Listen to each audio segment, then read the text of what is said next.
दोस्तों एसएलडी में आपका स्वागत है। आज हम पढ़ेंगे हुंड का नियम।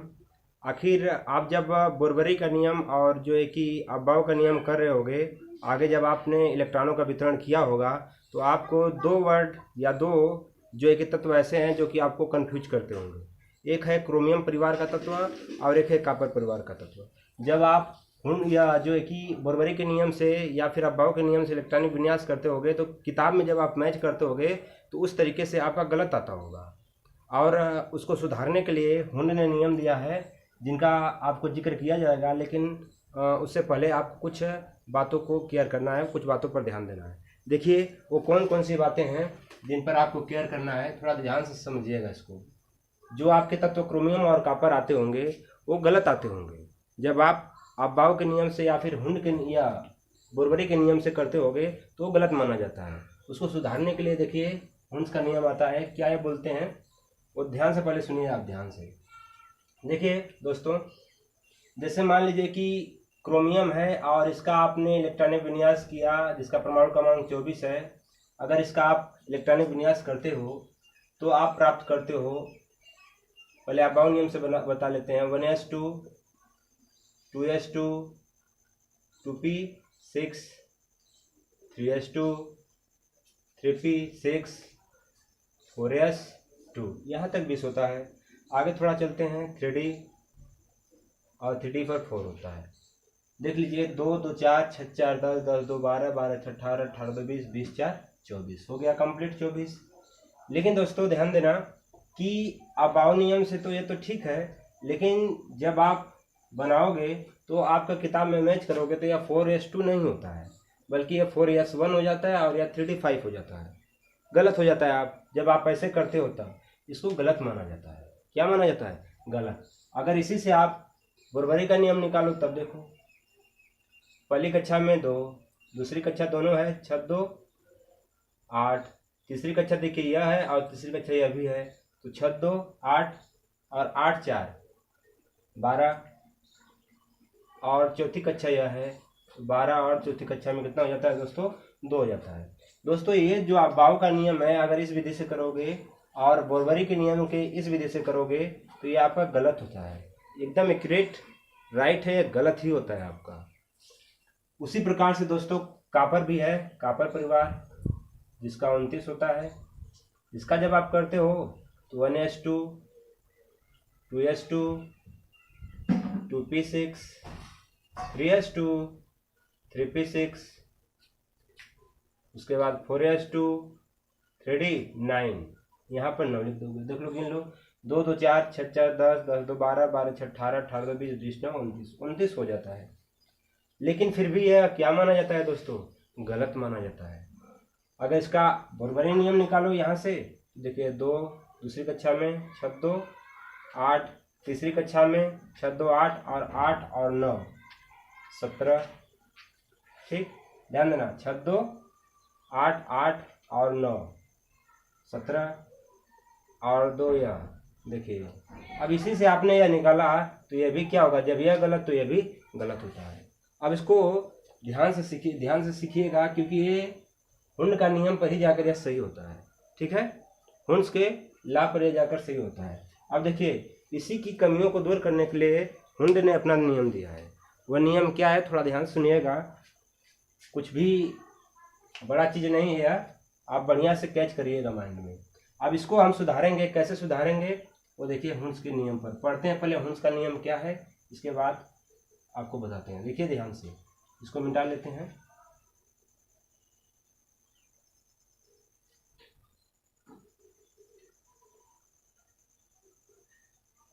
चलिए देखिए हुंड्स लॉ क्या है। इन्होंने 2 नियम दिया है, ध्यान से देखिएगा। पहले आपको इनके नियम से पहले एक और चीज़ बता लेते हैं कि एक होता है ऑर्बिटल। क्या होता है दोस्तों? ऑर्बिटल। यह होता क्या है, ध्यान से देखिएगा।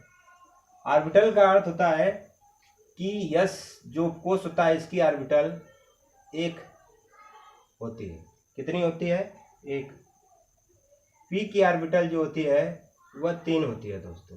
कितनी होती है? 3। इसमें ऑर्बिटल में इलेक्ट्रॉनों को रखा जाता है।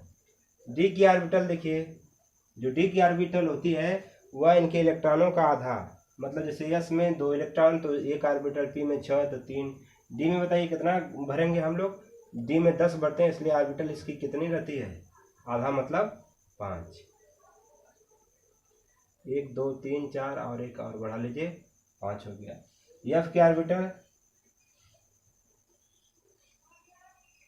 7 होगी क्योंकि 14 इलेक्ट्रॉन, तो जाहिर सी बात है ऑर्बिटल कितना 7, 1 2 3 4 5 और यह 6 और यह 7 ऑर्बिटल, ठीक है 7 ऑर्बिटल हो गए।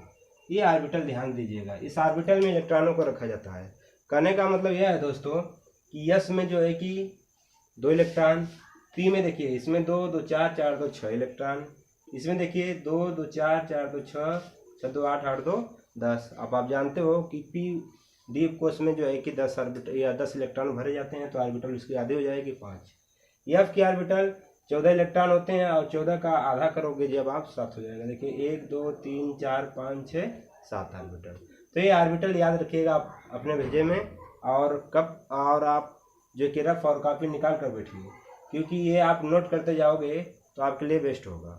चलिए आइए देखते हैं आगे।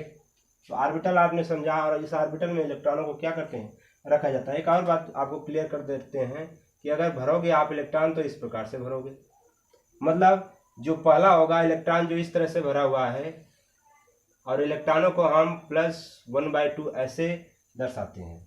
अगर यह उल्टा हो, ऐसे हो, तो इसको हम क्या किस में दर्शाते हैं, -1/2 ऐसे दर्शाते हैं। ये याद रखिएगा आप अपने भेजे में कि अगर सीधा है ऊपर है तो +1/2, अगर विपरीत है उल्टा है तो -1/2 से दर्शाते हैं। अब आगे चलिए, अब बताते हैं आपको क्या हुंस लॉ, हुंड का नियम क्या है। इन्हीं के नियम पर आप क्रोमियम जो कि अपवादित तत्व हैं, क्रोमियम और कॉपर अपवाद वाले तत्व हैं, या न तो बोरबरी के नियम का पालन करते हैं न तो अफबाव के नियम का पालन करते हैं, इसलिए हुंस ने अपना नियम दिया है इन लोगों पर। चलिए देखिए हुंड का नियम, प्रथम नियम क्या है, इन्होंने 2 नियम दिए हैं। प्रथम नियम, हुंस लॉ का जो प्रथम नियम है वो क्या कहता है, ध्यान से देखिएगा। पहला नियम है कि किसी उपकोष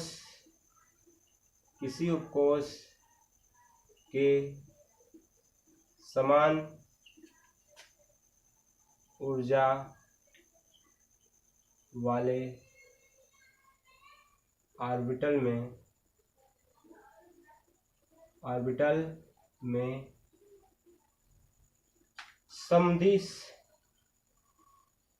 ऊर्जा वाले ऑर्बिटल में समदिश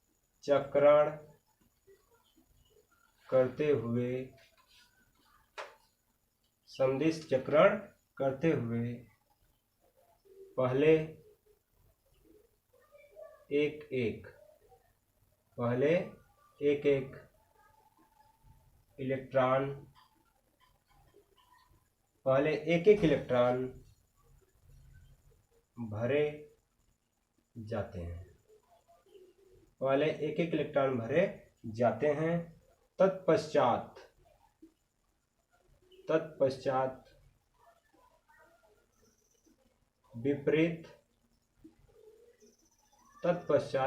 तत्पश्चात विपरीत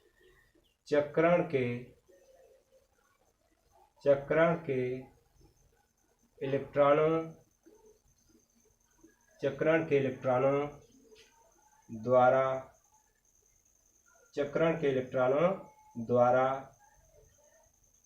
इनका युग्मन होता है।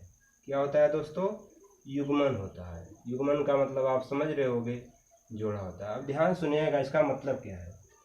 प्रथम नियम यह है हुंड का कि किसी उपकोष के समान ऊर्जा वाले ऑर्बिटल में समदिश चक्रण करते हुए पहले एक इलेक्ट्रॉन भरे जाते हैं, तत्पश्चात विपरीत चक्रण के इलेक्ट्रॉनों द्वारा इनका युग्मन होता है। ध्यान से देखिएगा, यह है प्रथम नियम। इसका अर्थ पहले समझ जाइए कि क्या इसका मतलब है। जैसे मान लीजिए कि हमने पी ऑर्बिटल बनाया, और पी ऑर्बिटल का जो है कि पी ऑर्बिटल की संख्या 3 आप लोगों को बता दिया था मैंने पहले ही। तो इसका मतलब क्या है कि किसी उपकोष के समान ऊर्जा वाले ऑर्बिटल में समदिश चक्रण, समदिश का मतलब होता है एक के बाद दूसरा, पहले एक एक इलेक्ट्रॉन, मतलब सर्वप्रथम यह इसके में बोला गया है कि किसी उपकोष के समान ऊर्जा वाले ऑर्बिटल में समदिश, समदिश का मतलब एक दिशा में, एक ही दिशा में चक्रण करना है आपको। पहले कितना भरोगे इलेक्ट्रॉन? एक एक। जैसे मान लीजिए कि इसमें आपको भरना है इलेक्ट्रॉन की संख्या, इसमें टोटल 6 भरते हैं, लेकिन मान लीजिए कि आपको 5 भरना है। कितना दोस्तों? 5 भरना है। तो उस 5 को आप किस प्रकार से भरोगे? तो वही प्रथम नियम में बताया गया है। पहले एक एक इलेक्ट्रॉन भरेंगे। जैसे इसमें 5 भरना है तो पहले आप कितना भरोगे? एक एक।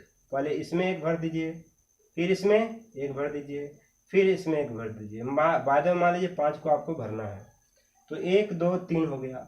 अब उसके बाद बोला है कि तत्पश्चात विपरीत चक्रण के लिए हमने बोला था कि ये आपका सीधा है और यह आपका उल्टा है।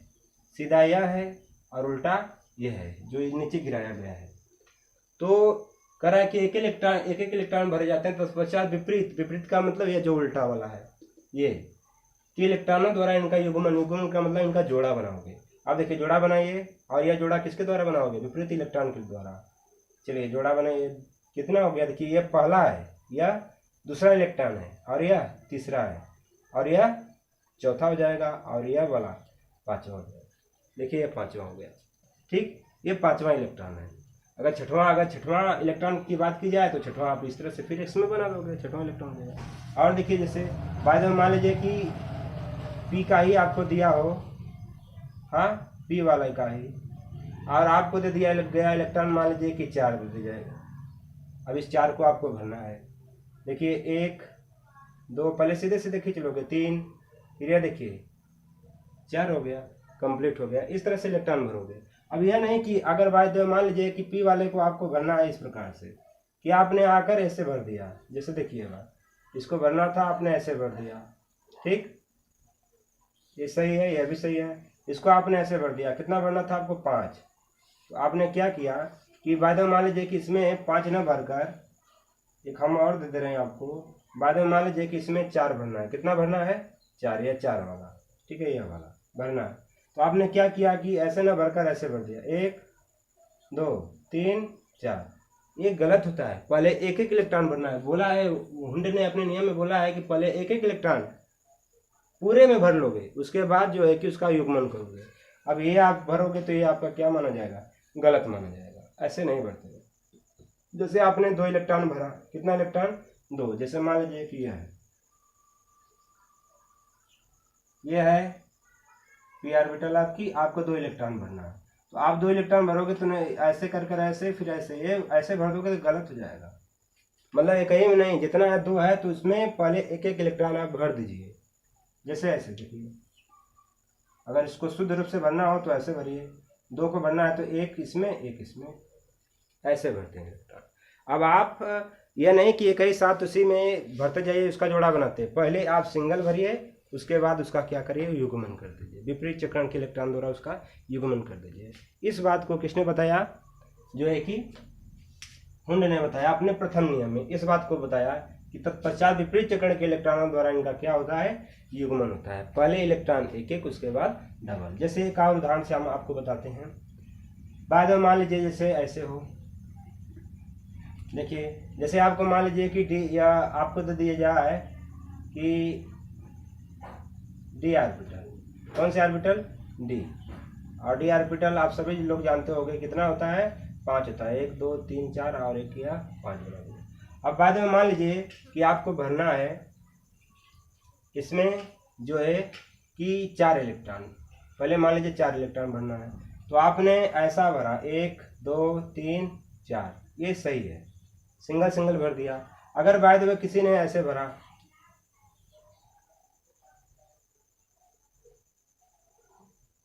ऐसे 1 2 3 4, ये गलत हो जाएगा। पहले सिंगल सिंगल भरिए, ये गलत होता है। ऐसा नहीं भरा जाता है, क्योंकि उनका नियम जो है वो इस प्रकार से बोल रहा है। आप इस प्रकार से करोगे तो ये गलत माना जाएगा दोस्तों। ठीक, चलिए आगे दूसरा नियम देखते हैं। प्रथम नियम तो यह हो गया, दूसरा नियम देखिए आप ध्यान से। उम्मीद करते हैं ये आपको समझ में आ रहा होगा। अब दूसरा नियम देखिए क्या बोलता है। दूसरा नियम इन्होंने बोला है द्वितीय नियम में, द्वितीय नियम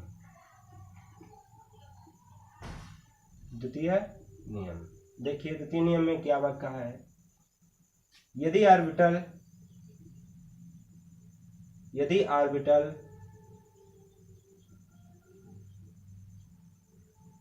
पूर्ण रूप से भरी हो, पूर्ण रूप से भरी हो, पूर्ण रूप से भरी हो या आधी भरी हो दोस्तों, या आधी भरी हो, पूरी पूरी भरी हो या फिर आधी भरी हो,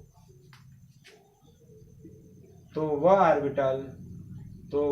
ऑर्बिटल दोस्तों क्या, तो वह ऑर्बिटल पूर्ण रूप से अस्थाई मानी जाती है, पूर्ण रूप से अस्थाई मानी जाती है। क्या मानी जाती है दोस्तों? अस्थाई। तो वह ऑर्बिटल पूर्ण रूप से अस्थाई मानी जाती है। यह हुंड का दूसरा नियम है। क्या बोला गया? यदि ऑर्बिटल पूर्ण रूप से भरी हो या आधी भरी हो तो वह ऑर्बिटल पूर्ण रूप से अस्थाई मानी जाएगी। ठीक, जैसे आप चर्चा करते हैं, जैसे मान लीजिए कि यस ऑर्बिटल है, ठीक, और यस की ऑर्बिटल दोस्तों एक होती है। अब इसमें आपने एक इलेक्ट्रॉन भर दिया, कितना? एक। तो इसे आप क्या कहोगे? देखो, यदि ऑर्बिटल पूर्ण रूप से भरी हो या आधी, अब हम जानते हैं कि यह ऑर्बिटल आधी भरी है क्योंकि इसमें कितने इलेक्ट्रॉन भरते हैं?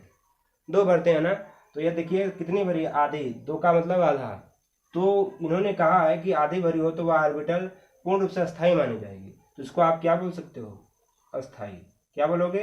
अस्थाई है।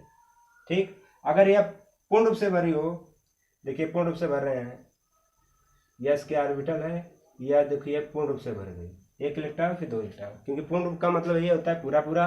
तो पूरा पूरा भरा है, ठीक, यह पूरा पूरा भरा हुआ है, पूरा। और जबकि यह क्या भरा हुआ है? आधा। ठीक, तो चाहे आधा भरा हो चाहे पूरा भरा हो, वो ऑर्बिटल आपकी क्या होगी? अस्थाई मानी जाएगी। तो यह क्या हो जाएगी दोस्तों? यह भी अस्थाई हो जाएगी। बाद में मान लीजिए कि ऐसे ना भरा हो, आपका ऐसे भरा हो, पी की बात करते हैं, पी ऑर्बिटल की। जैसे बाद में मान लीजिए, ठीक, जैसे बाद में मान लीजिए कि ऐसे भरा हो 1, फिर यह 2 है। अब बताइए कि यह ना तो आधी, क्योंकि पी में जो होता है इलेक्ट्रॉन की संख्या कितना? 6 होता है। कितना होता है दोस्तों? 6। अब इसमें देखिए कि 1, 2 ही है, जबकि 6 भरा जाता है। 6 का मतलब न तो 3 भरा है इसका आधा, न तो 6 ही भरा है, 2 भरा है। तो इस ऑर्बिटल को आप क्या कर दोगे? अस्थाई। अस्थाई जो न हो उसे अस्थाई कहते हैं। तो यह नाम हो जाएगा, कौन सी ऑर्बिटल हो जाएगी? अस्थाई ऑर्बिटल हो जाएगी। ठीक, अगर बाद में मान लीजिए आपने ऐसे भर दिया पी ऑर्बिटल में इलेक्ट्रॉन को, 1, 2, 3, तो यह आधी भरी है। तो यह आधी भरी है, तो आधी के लिए देखिए क्या बोला गया? आधी भरी हो तो वह ऑर्बिटल पूर्ण रूप से अस्थाई मानी जाएगी। तो तुरंत आप बोल दोगे क्या? यह ऑर्बिटल अस्थाई है। बाद में मान लीजिए कि यह ऐसे भर दिया गया हो, ठीक, 1, 2, 3 और यह 4 और यह 5। अभी भी देखिए आपका यह जो ऑर्बिटल भरा है, यह न तो पूर्ण रूप से भरा है न तो आधा भरा है। आधा का मतलब इसमें 3 रहता तो आधा रहता है, पूर्ण रूप से रहता तो 6 रहता। तो इसको हम क्या कर देते हैं? अस्थाई कर देते हैं। लेकिन यह न तो आधा भरा है न तो पूर्ण रूप से भरा हुआ है, इसलिए क्या हो जाएगा? इसका नाम अस्थाई हो जाएगा दोस्तों। क्या हो जाएगा? अस्थाई ऑर्बिटल। ठीक है, अस्थाई है। अब चलिए आपको वह ट्रिक्स बताते हैं कि यह क्रोमियम और जो कॉपर होते हैं और उनके नीचे के जो तत्व हैं वर्ग में, उन लोगों का कैसे आप बनाओगे कि आपका जो इलेक्ट्रॉनिक विन्यास है वो सही रूप से हो जाए। चलिए आइए देखते हैं। अब इस नियम को आप याद रखिएगा, इस नियम का बड़ा ही महत्व होने वाला है। चलिए आप स्क्रीनशॉट अगर लेना हो तो ले सकते हैं। चलिए देखिए आगे चलते हैं, इसमें स्केच कर लेंगे तो इसके बाद आपको बता रहे हैं। देखिए 2 तत्व हैं, क्रोमियम और आपके पास कॉपर, जिसका आप इलेक्ट्रॉनिक विन्यास जब करते हो तो गलत हो जाता है और उसको सही करना है, क्योंकि ये अपवाद तत्व, इनको क्या माना जाता है? अपवाद। अपवाद का अर्थ होता है दोस्तों कि ये आप बाउ या बर्बरी के नियम का पालन नहीं करते हो। ठीक, अब देखिए ध्यान से, पहले आपको बताते हैं क्रोमियम का, जिसका परमाणु क्रमांक कितना है? 24 है। अब इसका रिजल्ट आपको बताते हैं कि कैसे ऐसा ही होगा।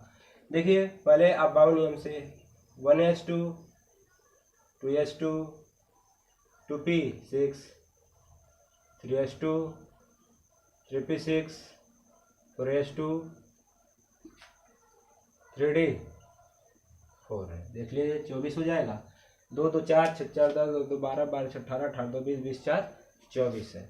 अब ध्यान देना था, यहाँ पर हम लगाने जा रहे हैं किसका नियम, अब यह हुंड का नियम। अब देखिए इनके नियम के अनुसार आपको बताते हैं कैसे आप भरोगे।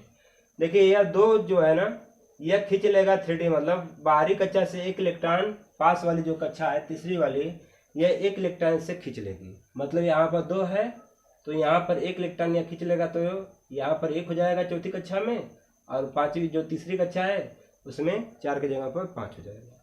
ठीक, अब देखिए तो इसका जब आप बनाओगे तो 1s2 सही वाला करेक्ट, क्या बनाना है आपको, करेक्ट इलेक्ट्रॉनिक विन्यास करना है। तो करेक्ट वाला बता रहे हैं 1s2 2s2 2p6 3s2 3p6 4s1 और यह हो जाएगा 3d5। देखिए दोस्तों क्या कारण हुआ, अगर यहाँ पर आप ऑर्बिटल s की बना रहे हो तो देखिए इसमें कितने इलेक्ट्रॉन है, 1 और यह 2। देखिए 2 है तो इसलिए हमने 2 बना दिया। लेकिन यहाँ पर देखिए थोड़ा ध्यान से, d की ऑर्बिटल हम जानते हैं कितनी होती है, sp_d। तो d की ऑर्बिटल हम जानते हैं कितनी होती है, 5 होती है। 1 2 3 4 और यह 5। यहाँ देखिए बनाइए 4 इलेक्ट्रॉन है, 1 2 3 4। यह जबकि भर नहीं पाता है, इसको इस प्रकार से हम व्यक्त कर दे ताकि यह वाला भी क्या हो जाए, भर जाए, ताकि इसके मान में भी परिवर्तन न हो, इसके भी मान में परिवर्तन न हो, यह भी अस्थायी हो जाए, यह भी अस्थायी हो जाए। तो इसीलिए हुंड ने क्या किया कि इसके एक कक्षा से इलेक्ट्रॉन निकाल कर जो पास वाली तीसरी कक्षा है इसको दे दिया, ताकि यह भी अस्थायी हो जाए और यह भी अस्थायी हो जाए। इसलिए दोनों अस्थायी हो जाएंगे तो आपका जो इलेक्ट्रॉनिक विन्यास रहेगा वो पूरा एकदम क्लियर हो जाएगा, सही हो जाएगा। तो इसने क्या किया कि बाहरी कक्षा का एक इलेक्ट्रॉन जो पास वाली कक्षा है तीसरी वह खींच लेती है। अब देखिए बनाइए स्ट्रक्चर सही वाले का, देखिए बनाइए 1 इलेक्ट्रॉन और इसमें कितना बनाओगे आप, ऑर्बिटल बना लीजिए, 1 2 3 4 और यह 5 हो गया। अब देखिए इसमें भरिए 1 2 3 4 और यह 5। अभी यहाँ पर देखिए, यहाँ पर तो यह अस्थाई है, क्या है, अस्थाई, लेकिन ये क्या हो जा रहा है, अस्थाई हो जा रहा है। इसलिए क्या माना गया, गलत। यहाँ पर देखिए एक इलेक्ट्रॉन जब इसने इसको डोनेट कर दिया, दे दिया चौथी कक्षा ने, तो यह भी अस्थाई बन गया।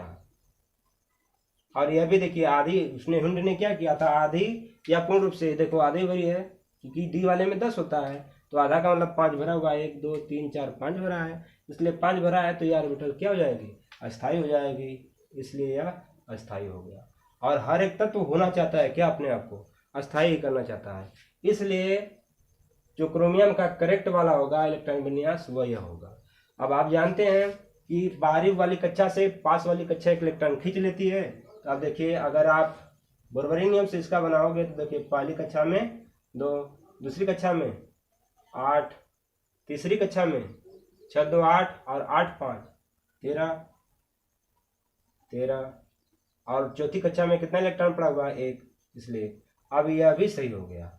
क्योंकि अब बाउ नियम से जब यह सही तो बोरबरी नियम से यह सही। इसीलिए दोस्तों इसमें 14 की जगह, इसमें जब आप 12 लिखते हो इसमें 2 लिखते हो तो 2 8 12 और यह 2 वाला क्या माना जाता है, यह गलत माना जाता है। ठीक है, ये आपका दोस्तों गलत माना जाएगा। ठीक, उसी प्रकार से आपका तत्व नेक्स्ट अगला है क्रोमियम। क्रोमियम में भी वही घटना होती है।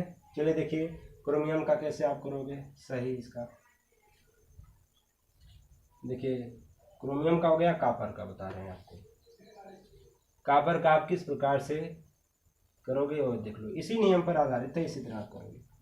चलिए देखिए कापर है 29 परमाणु क्रमांक, जब आप करते हो इसका तो 1s2 2s2 2p6 3s2 3p6 4s2 3d9 हो जाएगा। तो 3d9 हो गया दोस्तों, राइट है। अब देखिए गिन लीजिए हुआ कि नहीं, टोटल 2 2 4 6 4 10 2 12 12 18 18 20 20 9 29 हो गया, कंप्लीट है। अब देखिए जब आप इसकी संरचना करते हो तो इसे क्या कर दिया जाता है, गलत कर दिया जाता है, क्योंकि यह हुंड का नियम पालन नहीं कर रहा है। तो जब आप इसका करेक्ट बनाओगे, सही बनाओगे, तब देखिए कैसे बनाओगे आप, ध्यान दीजिए। 1s2 2s2 2p 6 3s2 3p 6, यहाँ पर हो जाएगा 4s1। एक इलेक्ट्रॉन बाहरी कक्षा में गड़ जाएगा और पास वाली कक्षा एक इलेक्ट्रॉन इसका क्या कर लेती है, ले लेती है, ताकि यह भी क्या बन जाए, अस्थाई बन जाए। अब देखिए इसका आप बनाइए, देखिए यह भी अस्थाई हो गया कि नहीं। इस अवस्था में बनाओगे तो यह क्या माना जाएगा, यह अस्थाई। लेकिन इसका देखिए, इसका देखिए 3 और यह 5, 1 2 3 4 5 6 7 8 9, यह तो अस्थाई रहा दोस्तों, क्या रहा, अस्थाई। लेकिन यह देखो आधी भरी भी नहीं है, ना तो फुल भरी है, इसलिए यह क्या माना जाएगा, अस्थाई माना जाएगा। क्या माना जाएगा दोस्तों, अस्थाई माना जाएगा। तो इसको ठीक करने के लिए एक इलेक्ट्रॉन यह क्या करता था, चौथी कक्षा मतलब बाहरी वाला कक्षा, पास वाली कक्षा एक इलेक्ट्रॉन ले लेती है, मतलब ये तीसरी कक्षा पास वाली कक्षा है। अब देखिए इसका भरिए 1, और इसका जब भरेंगे आप लोग 1 2 3 4 5 10 भरना है ना, 10 6 7 8 9 10, ठीक, इस तरह से भरेंगे आप लोग। अब देखिए यह हो गया अस्थाई, और यह भी क्या हो गया, 10 हो गया ना, पूर्ण रूप से भरा हुआ है, इसलिए यह भी क्या बन जाएगा दोस्तों, अस्थाई बन जाएगा। इसलिए यह क्या होता है, राइट होता है। अब देखिए आप बोरबरी नियम से निकाल लीजिए, इसी से पहली कक्षा में 2 इलेक्ट्रॉन, दूसरी में 6 2 8 इलेक्ट्रॉन, तीसरी कक्षा में देखिए कितने होंगे इलेक्ट्रॉन, 6 2 8 और 8 और यह 10, कितना हो जाएगा, 10 और 8 18, और बाहरी कक्षा में 1 हो जाएगा, ठीक है। इसलिए ये क्या होता है, सत्य होता है। जबकि इस वाले नियम में आप करोगे तो बाहरी कक्षा में 2 6 2 8 और इसमें से 6 2 8 8 8 16 17 हो जाएगा, और यहाँ पर 2, इसको क्या माना जाता है, गलत माना जाता है। जबकि ये वाला क्या होता है आपका, सही होता है। कहने का ये आशा है कि 2 8 और 17 और 2 वाला आपका गलत हो जाता है, जबकि 2 8 18 एक इस नियम का मतलब यह भी अस्थाई हो जाता है। तो इसलिए यह क्या माना जाता है, संरचना सत्य मानी जाती है, ठीक। इसलिए आप परीक्षा में कभी बैठो तो क्रोमियम और कॉपर का इलेक्ट्रॉनिक विन्यास पहले देख लेना कि कहीं क्रोमियम और कॉपर तो नहीं दिए हैं। अगर क्रोमियम कॉपर होंगे तो जो आप बाउ और बोरबरी का नियम लगाओगे वह अपवादित तत्व है, इसलिए उनका आप उनके नियम से पालन कर करोगे तो वो आपका गलत माना जाएगा।